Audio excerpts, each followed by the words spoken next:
चमकीला murder case. लोग कहते थे चमकीला के गाने अफीम का काम करते हैं, एक बार सुन लो तो ऐसा नशा चढ़ता है कि फिर उतरता नहीं।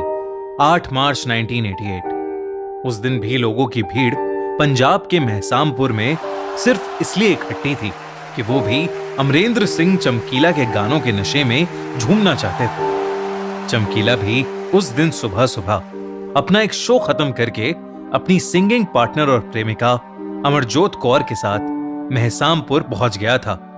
वो अपने दिन के दूसरे शो के लिए एकदम तैयार था, लेकिन उसे नहीं पता था कि उसका इंतजार बंदूक लिए 2 गुंडे कर रहे हैं, जो उसे हमेशा हमेशा के लिए खत्म करना चाहते थे। पर एक सिंगर को कोई क्यों मारना चाहेगा? ऐसा क्या किया था चमकीला ने? मोर इंपॉर्टेंटली, कौन था अमर सिंह चमकीला? और वो पंजाब का सबसे पॉपुलर सिंगर कैसे बना? पंजाब के एक छोटे से गांव के एक दलित परिवार में पैदा हुआ धनी राम।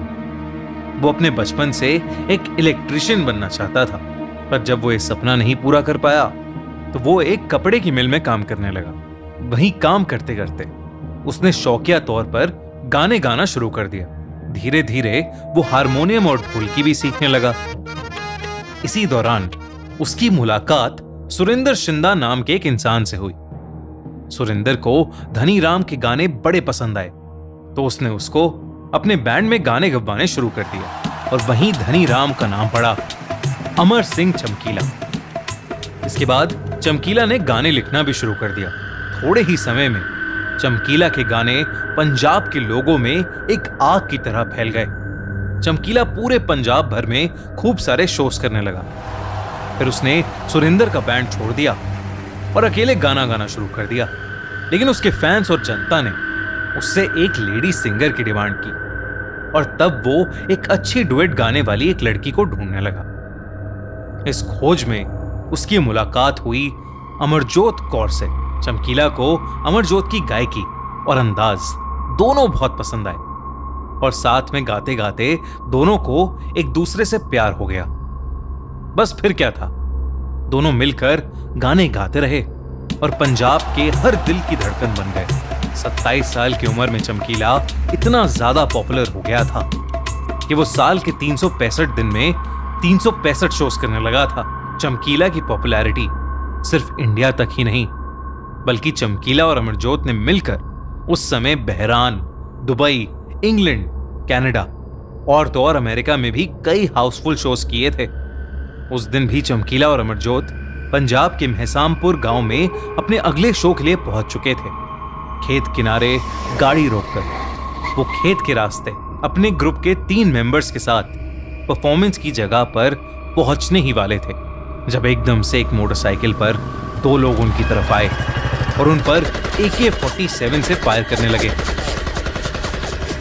उन्होंने चमकीला और अमरजोत के शरीर को गोलियों से छलनी कर दिया। पंजाब के उस समय के सबसे शानदार म्यूजिशियन का दिन दहाड़े मर्डर हो गया था।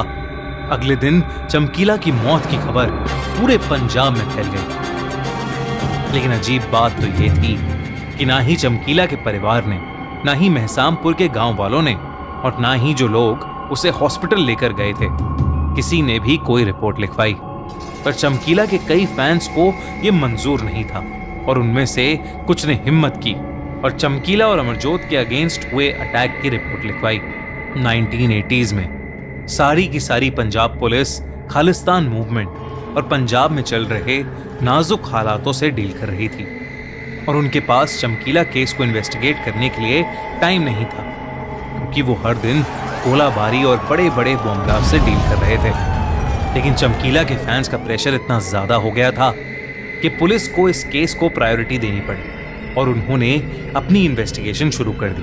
पहली सबसे अजीब बात जो पुलिस ने नोटिस की वो ये थी कि चमकीला और अमरजोत के परिवार में किसी ने भी उनके मर्डर की रिपोर्ट नहीं लिखवाई। तो पुलिस ने सबसे पहले परिवार की ही जांच पड़ताल शुरू कर दी।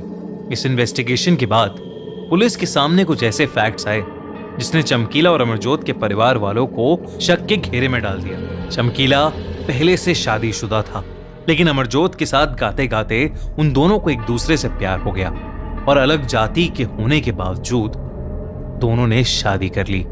पर उन दोनों के परिवार वालों को ये रिश्ता मंजूर नहीं था। वो हमेशा से चमकीला और अमरजोत के रिश्ते के खिलाफ थे। इसकी वजह से पुलिस को लगा कि उनका मर्डर शायद एक ऑनर किलिंग का केस था, जहां परिवार वालों ने ही उन दोनों का मर्डर करवा दिया। उन्होंने दोनों के परिवार को इन्वेस्टिगेट किया, लेकिन उन्हें इस थ्योरी को प्रूफ करने के लिए कोई भी ठोस सबूत नहीं मिला। पुलिस के पास इस केस से रिलेटेड एक दूसरी थ्योरी भी थी, और ये थ्योरी चमकीला के फैंस की तरफ से भी आई थी। दरअसल उस टाइम चमकीला की पॉपुलैरिटी की वजह से बाकी सिंगर्स की डिमांड खत्म होती जा रही थी। चमकीला की इस पॉपुलैरिटी को खत्म करने के लिए इन्हीं सिंगर्स में से कुछ ने एक ग्रुप बनाकर चमकीला को मरवा दिया था। पुलिस ने इस थ्योरी को भी इन्वेस्टिगेट किया, लेकिन उन्हें इस बात का भी कोई पक्का सबूत नहीं मिला। इसके बाद पुलिस ने अपनी तीसरी और आखिरी थ्योरी को इन्वेस्टिगेट किया। इस थ्योरी के हिसाब से चमकीला और अमरजोत की मौत के पीछे कुछ खालिस्तान मूवमेंट्स में बिलीव करने वाले गुंडों का हाथ था।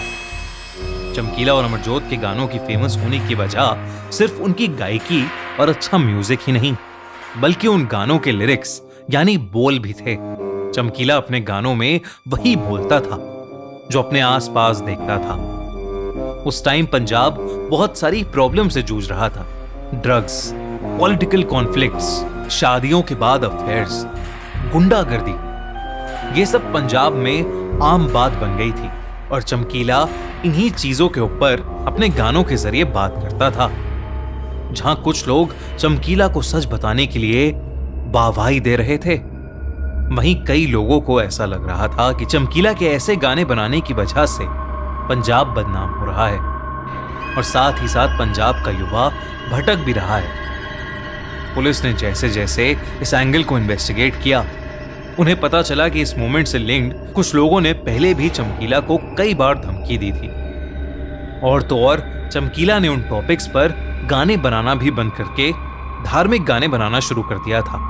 लेकिन चमकीला के शोज में उसके फैंस उससे जो सुनना चाहते थे वो वही गाने गाता था, और ये भी चमकीला के दुश्मनों को मंजूर नहीं था। उस टाइम पर पुलिस इस थ्योरी को ढंग से इन्वेस्टिगेट भी नहीं कर पाई, क्योंकि उन्हें जिस आदमी की टिप मिली थी वो आदमी काफी पावरफुल था, और उसके खौफ और रौब की वजह से पुलिस उससे कभी चमकीला मर्डर केस रिलेटेड कोई सवाल तक भी नहीं उठा पाई। पुलिस को कभी कोई पुख्ता सबूत मिल ही नहीं पाया, और इस वजह से उस टाइम के पंजाब के सबसे पॉपुलर सिंगर चमकीला का मर्डर केस हमेशा हमेशा के लिए अनसॉल्व्ड ही रह गया। दोस्तों, आपको क्या लगता है चमकीला के हत्यारे कौन थे, और क्या वो इसलिए नहीं पकड़े गए क्योंकि पुलिस ने इस केस पर ध्यान नहीं दिया, या चमकीला के हत्यारे इतने पावरफुल थे कि उन्होंने पुलिस को इस केस को ढंग से इन्वेस्टिगेट करने ही नहीं दिया?